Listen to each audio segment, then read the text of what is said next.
Joining us now is MSNBC aviation analyst Captain John Cox. Thank you, Captain. Let's start with how this could have happened. It's hard not to look at that video with disbelief. How do you make sense of it? Well, I think the first thing that they're looking at is the system that holds that door in place is fairly robust, and it's did it function as it should have? What made that door capable of leaving the airplane?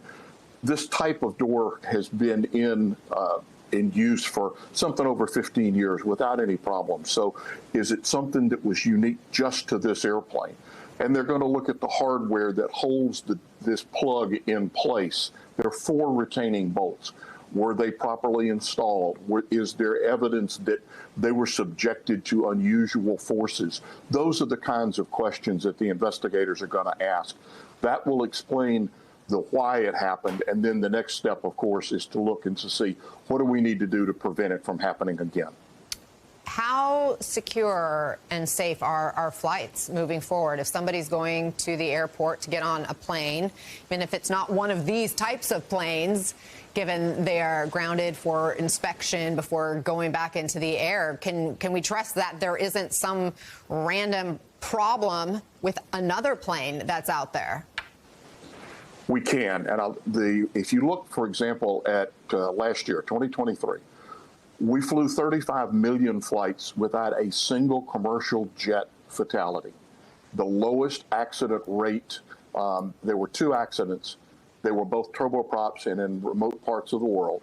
But otherwise, 2023 was one of the safest years in aviation history since 1903. So the system itself proves itself on a daily basis to be safe. It's the safest form of transportation. We unfortunately occasionally experience an event like the Alaska 737 MAX, and we investigate it. We get to the bottom of it. We take steps to improve it so that it does not happen again. But as far as safe, I'm flying tomorrow.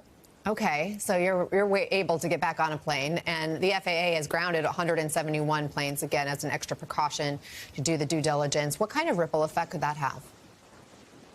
It's certainly going to affect the schedule at Alaska and United.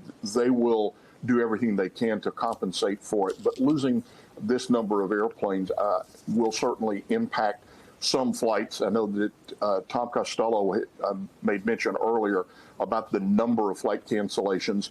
So if you're going to the airport, check with your airline, make sure that everything's running on schedule.